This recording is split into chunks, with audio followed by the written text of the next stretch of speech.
गीता 5वां अध्याय। ओम श्री परमात्मने नमः। उसके उपरांत अर्जुन ने पूछा, हे कृष्ण, आप कर्मों के संन्यास की और फिर निष्काम कर्म योग की प्रशंसा करते हैं। इसलिए इन दोनों में एक जो निश्चय किया हुआ कल्याणकारक होवे, उसको मेरे लिए कहिए। इस प्रकार अर्जुन ने पूछने पर श्री कृष्ण महाराज बोले, हे अर्जुन, कर्मों का संन्यास अर्थात मन, इंद्रियां और शरीर द्वारा होने वाले संपूर्ण कर्मों में कर्तापन का त्याग, कर्मों का संन्यास और निष्काम कर्म योग, ये दोनों ही परम कल्याण के करने वाले हैं। परंतु उन दोनों में भी कर्मों के संन्यास से निष्काम कर्म योग साधन में सुगम होने से श्रेष्ठ है। इसलिए हे अर्जुन, जो पुरुष न किसी से द्वेष करता है और न किसी की आकांक्षाएं करता है, वह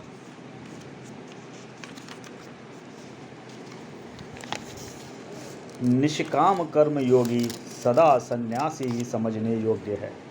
क्योंकि राग द्वेष आदि द्वंद्वों से रहित हुआ पुरुष सुखपूर्वक संसार रूप बंधन से मुक्त हो जाता है।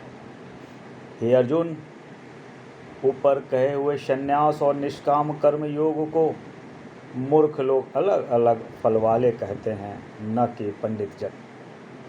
क्योंकि दोनों में से एक में भी अच्छी प्रकार स्थित हुआ पुरुष दोनों के फल रूप परमात्मा को प्राप्त होता है। ज्ञान योगियों द्वारा जो परम धाम प्राप्त किया जाता है, निष्काम कर्म योगियों द्वारा भी वही प्राप्त किया जाता है। इसलिए जो पुरुष ज्ञान योग और निष्काम कर्म योग को फल रूप से एक देखता है, वह ही यथार्थ देखता है।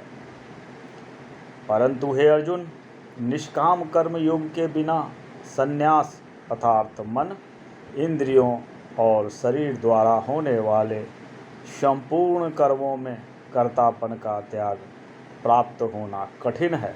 और भगवत स्वरूप को मनन करने वाले निष्काम कर्म योगी परम ब्रह्म परमात्मा को शीघ्र ही प्राप्त हो जाता है। बस में किया हुआ है शरीर जिसके, ऐसा जितेंद्रिय और विशुद्ध अंतःकरण वाला एवं संपूर्ण प्राणियों के आत्म रूप परमात्मा में एक ही भाव हुआ निष्काम कर्म योगी कर्म करता हुआ भी लिपायमान नहीं होता। हे अर्जुन, तत्व को जानने वाला सांख्य योगी तो देखता हुआ, सुनता हुआ, स्पर्श करता हुआ, सूंघता हुआ, भोजन करता हुआ, गमन करता हुआ, सोता हुआ, श्वास लेता हुआ, बोलता हुआ, त्यागता हुआ, ग्रहण करता हुआ तथा आँखों को खोलता और मीचता हुआ भी सब इंद्रियां अपने अपने अर्थों में बरत रही है। इस प्रकार समझता हुआ निसंदेह ऐसे माने कि मैं कुछ भी नहीं करता हूँ। परंतु हे अर्जुन, देहाभिमानियों द्वारा यह साधन होना कठिन है और निष्काम कर्म योग सुगम है। क्योंकि जो पुरुष सब कर्मों को परमात्मा में अर्पण करके और आसक्ति को त्याग कर कर्म करता है, वह पुरुष जल से कमल के पत्ते के सदृश पाप से लिपायमान नहीं होता। इसलिए निष्काम कर्म योगी ममत्व बुद्धि रहित केवल इंद्रिय, मन, बुद्धि और शरीर द्वारा भी आसक्ति को त्याग कर अंतःकरण की शुद्धि के लिए कर्म करते हैं। इसी से निष्काम कर्म योगी कर्मों के फल को परमेश्वर के अर्पण करके भगवत प्राप्ति रूप शांति को प्राप्त होता है। और सकामी पुरुष फल में आसक्त हुआ कामना के द्वारा बंधता है, इसलिए निष्काम कर्म योग उत्तम है। हे अर्जुन, बस में है अंतःकरण जिसके, ऐसे सांख्य योग का आचरण करने वाला पुरुष तो निसंदेह न करता हुआ और न करवाता हुआ 9 द्वार वाले शरीर रूप घर में सब कर्मों को मन से त्याग कर, अर्थात इंद्रियों के अर्थ में बतती है, ऐसे मानता हुआ आनंद पूर्वक सच्चिदानंदन परमात्मा के स्वरूप में स्थित रहता है। परमेश्वर भी भूत प्राणियों के न कर्तव्यपन को और न ही कर्मों को तथा न कर्मों के फल को, संयोग को वास्तव में रचता है, किंतु परमात्मा के सकाश से प्रकृति ही बरतती है, अर्थात गुण ही गुणों में बरत रहे हैं। सर्वव्यापी परमात्मा न किसी के पाप कर्म को और न किसी के शुभ कर्म को भी ग्रहण करता है, किंतु माया के द्वारा ज्ञान ढका हुआ है, इससे सब जीव मोहित हो रहे हैं। परंतु जिनका वह अंतःकरण का अज्ञान आत्मज्ञान द्वारा नाश हो गया है, उनका वह ज्ञान सूर्य के सदृश उस सच्चिदानंदन घन परमात्मा को प्रकाशता है। हे अर्जुन, तद्रूप है बुद्धि जिनकी तथा तद्रूप है मन जिनका, और उस सच्चिदानंद घन परमात्मा में ही है निरंतर एक ही भाव से स्थिति जिनकी, ऐसे तपपरायण पुरुष ज्ञान के द्वारा पाप रहित हुए अपुनरावृत्ति को अर्थात परम गति को प्राप्त होते हैं। ऐसे में ज्ञानी जन विद्या और विनय युक्त ब्राह्मणों में तथा गौ, हाथी, कुत्ते और चांडाल में भी समभाव से देखने वाले ही होते हैं। इसलिए जिनका मन समत्व भाव में स्थित है, उनके द्वारा इस जीवित अवस्था में भी संपूर्ण संसार जीत लिया है, अर्थात वे जीते हुए ही संसार से मुक्त हैं, क्योंकि सच्चिदानंद घन परमात्मा निर्दोष और सम है, इससे वे सच्चिदानंद घन परमात्मा में ही स्थित है।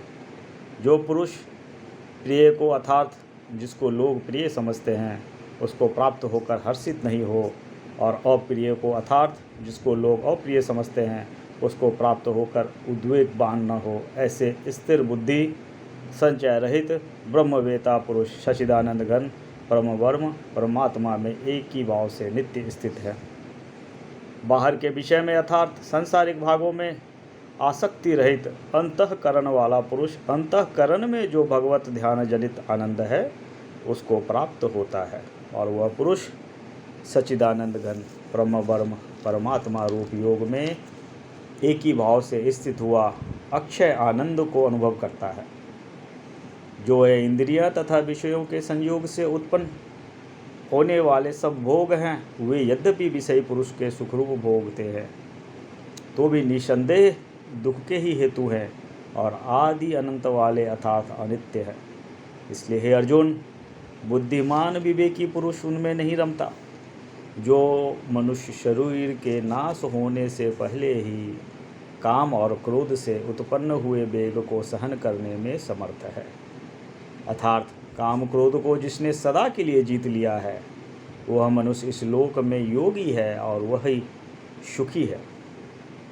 जो पुरुष निश्चय करके अंतरात्मा में ही सुख वाला है और आत्मा में ही आराम वाला है तथा जो आत्मा में ही ज्ञान वाला है, ऐसा वह सच्चिदानंद घन परम ब्रह्म परमात्मा के साथ एक ही भाव हुआ सांख्य योगी शांत ब्रह्म को प्राप्त होता है। नाश हो गए हैं सब पाप जिनके तथा ज्ञान करके निवृत्त हो गया है संचय जिनका, और संपूर्ण भूत प्राणियों के हित में है रति जिनकी, एकाग्र हुआ है भगवान के ध्यान में चित्त जिनका, ऐसे ब्रह्म वेता पुरुष शांत परम ब्रह्म को प्राप्त होते हैं। काम क्रोध से रहित जीते हुए चित्त वाले परम ब्रह्म परमात्मा का साक्षात्कार किए हुए ज्ञानी पुरुषों के लिए अब और से शांत परम ब्रह्म परमात्मा ही प्राप्त है। हे अर्जुन, बाहर के विषय भोगों को न चिंतन करता हुआ बाहर ही त्याग कर और नेत्रों की दृष्टि को भ्रुकुटी के बीच में स्थित करके तथा नासिका के विचरने वाले प्राण और अपान वायु के सम करके जीती हुई है इंद्रियां, मन और बुद्धि जिसका ऐसा है, जो मोक्ष परायण मुनि इच्छा, भय और क्रोध से रहित है, वह सदा मुक्त ही है। और हे अर्जुन, मेरा भक्त मेरे को यज्ञ और तपों का भोगने वाला और संपूर्ण लोकों के ईश्वरों का भी ईश्वर तथा संपूर्ण भूत प्राणियों का श्रीहद अर्थात स्वार्थ रहित प्रेमी ऐसा तत्व से जानकर शांति को प्राप्त होता है और सच्चिदानंद घन परिपूर्ण शांत ब्रह्म के सिवा उसकी दृष्टि में और कुछ भी नहीं रहता, केवल वासुदेव ही वासुदेव रह जाता है। जय श्री कृष्ण, जय श्री कृष्ण, जय श्री कृष्ण।